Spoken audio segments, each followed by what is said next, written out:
Shalom, Hebrews. Back at it. I'm going to call this one Key to the House of David Part 2.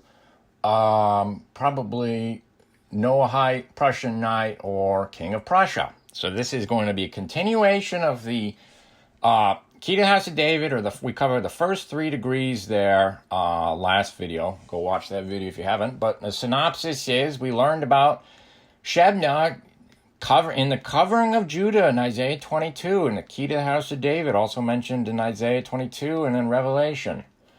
Now, we saw that Shebna was performing a Masonic ritual that was known as vitriol, visiting the interior of the earth before it was raised by the strong grip of the lion's paw. Now, we can leapfrog. I thought it makes perfect sense to go from the widow's son to the architect of the tower, and then to the 32nd degree, because the 21st, the Noachite or the Prussian Knight, is, if you read this, which is the best manual you will find on this stuff to see what these little black and white skunks are up to. Looks like Joseph Smith's personal library there, but anyway, it's two volumes, but it's filled out and it's nice. So anyway, Noachite. We'll see what's going on here. So I want to cover this context of what was going on during Nimrod, in this case Peleg, the architect of the tower, and dispersion. Okay, guys? And it's important that we understand what's going on, the context. So you have something that will go here. People miss is the Masonic trowel. What the heck is it? Okay, guys? In this book, Light on Masonry by David Blanchard, is an instrument used by operative, well, we care about speculative here, all the mystical meanings, is used for spreading the cement of the brotherly love. Oh, that's interesting, guys. Of affection and the cement which unites. So what was Nimrod doing, okay? The father of the widow's son, okay, in this case. He was creating a tower, an architect. What was the tower, guys? It's not what you think it was. Because if you look up the word for brick, I've mentioned this briefly in some of my other videos, is actually white. To make white bricks. Though the Bible was very clear on this, guys. They used asphalt for mortar. What color is asphalt? Black. Think of Sodom, asphalt, all of that fun stuff, right, guys? So now, Lake Asphaltus, that's the Dead Sea. So we have this idea of the image to the beast, the widow's son, and the father of the widow's son, Nimrod, creating this tower, a black and white tower. Now Laban, think of Jacob and Esau, Laban, and you have Laban in that story, his name is white, and that's also Lebanon. Think about the war going on in Lebanon right now. Strange timing, huh? Okay, so whiteness, and then you have, I believe right after the Prussian Knight, you have the royal axe, degree of the royal axe. It's very close to that, where they cut down the cedars of Lebanon for the Solomon's Temple, obviously, right?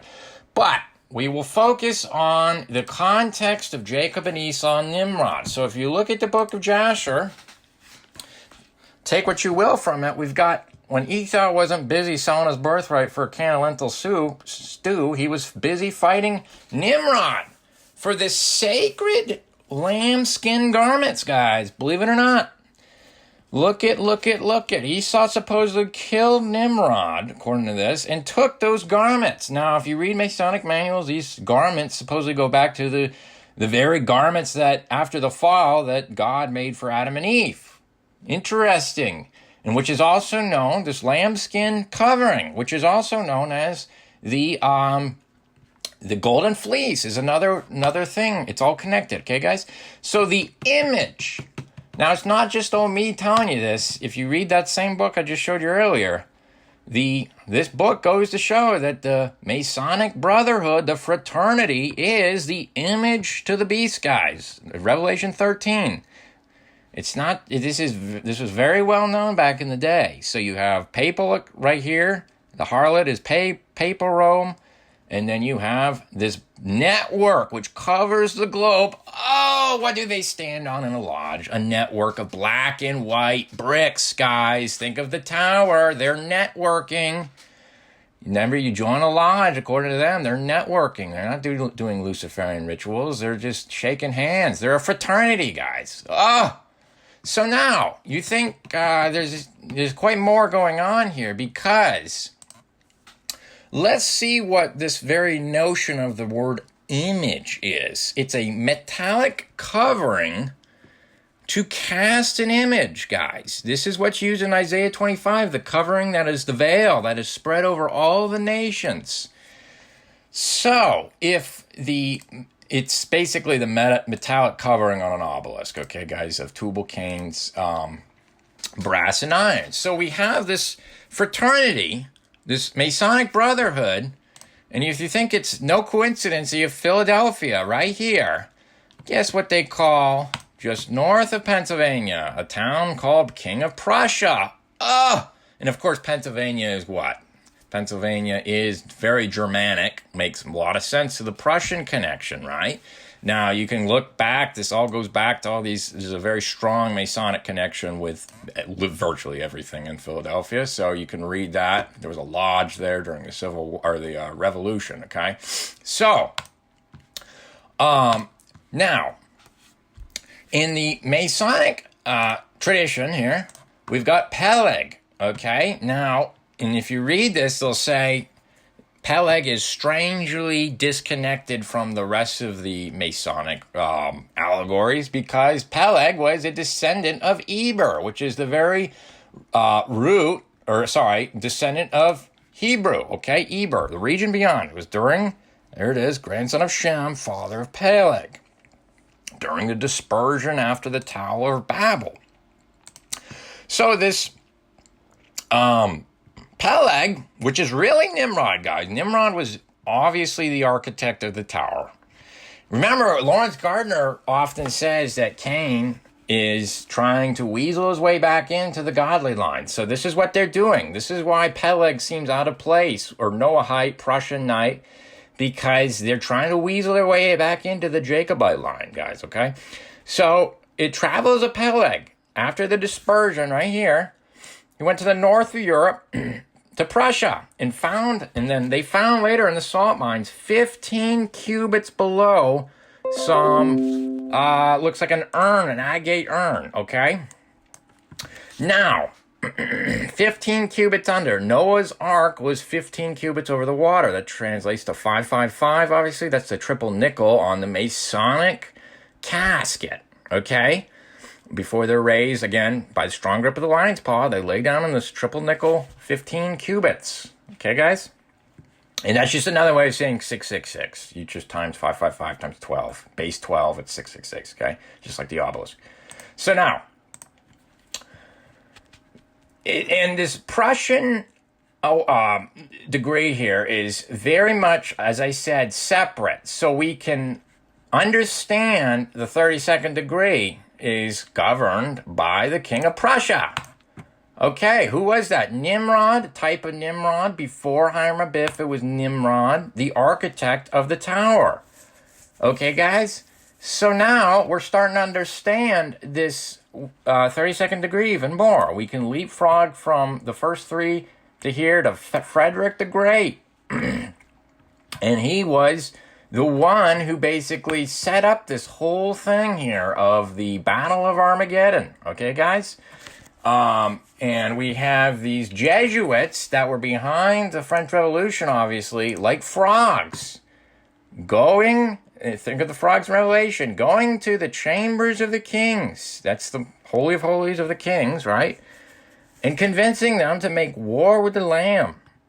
These dirty little Jesuits, guys, they're creating these degrees for these master masons, the king lines, to make war with the Lamb. That's what's going on here, guys. It's as simple as that. So now, we have this idea of the cypress tree. It's kind of interesting. What was the ark made out of? Gopher wood, cypress, it's all the same word, but brimstone, going back to Sodom and Gomorrah of the Masonic fraternities, what was brimstone is not really sulfur. That word is used as an analogy. It's actually, if you click on the word brimstone, and you're going to see it's actually pine resin. Okay? Cypress resin, pine resin, same thing. Okay, now that's starting to sound a lot like Christmas and Nimrod and the Christmas tree, right? I'm sure everyone watching this has heard the whole Christmas tree tale with Nimrod and Tammuz and Semiramis, right? It's the evergreens, the cypress, or the pine, I should say, right? So now we're starting to understand that the breath of God, it's kind of weird to say it was sulfur, right? Because that sounds demonic. No, it was brimstone, which is, again, pine resin. Okay, guys? So now Noah made this ark, going back to the Noachites here, out of pine resin. Gopher wood. Okay, which is the same analogy. So now we have, in Daniel 12, think about Mount Ararat, guys. He shall plant, talking about this end of time here, the Antichrist looks like. He shall plant his tabernacles of his palace between the seas. Glorious holy mountain. Oh, what's that talking about? It's talking about Mount Ararat, right? Which means the curse reversed. So he's Nimrod, Peleg, the great architect of the tower. Hope you're following along. Is planting his tabernacles between the seas. The glorious holy mountain, guys. So Peleg, the architect, went up through here to Prussia. Okay, guys?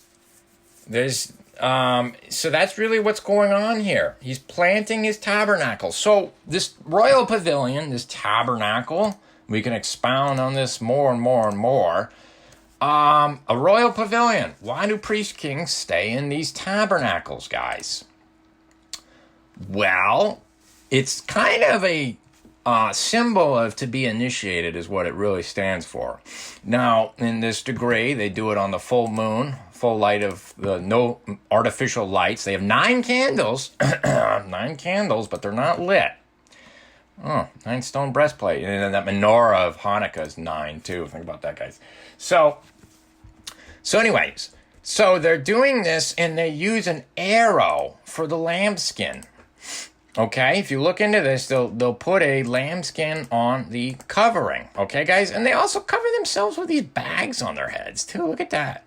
So the arrow, you can go to the Book of Jasher. The architect supposedly shot an arrow up. But I'm thinking it's more to do with the rays of the moon.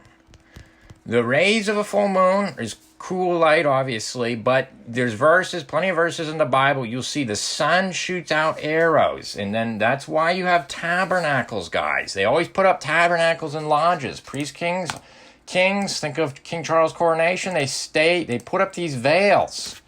Okay, guys, these royal pavilions. It means it blocks the sun. It says in Revelation, talk about the 144,000, he will tabernacle among them, and it says 2 times, I believe, in Revelation, the sun will not smite them. Okay, that's why. So it's as the sun runs its course, call it, seasonal depression, whatever you want to call it, it creates that zigzag line, okay, guys, which is the 4 cherubs spinning, shooting the arrows, and those are the subconscious frequencies, okay? After 3.5 years or 1 complete rotation, depending on how you want to look at it, that is the running the gauntlet, if you will, okay, guys? I know there's a lot here to connect. Hopefully that was, I can expound on this more and more and more, but that was part 2 to the Key to the House of David. Thanks for watching.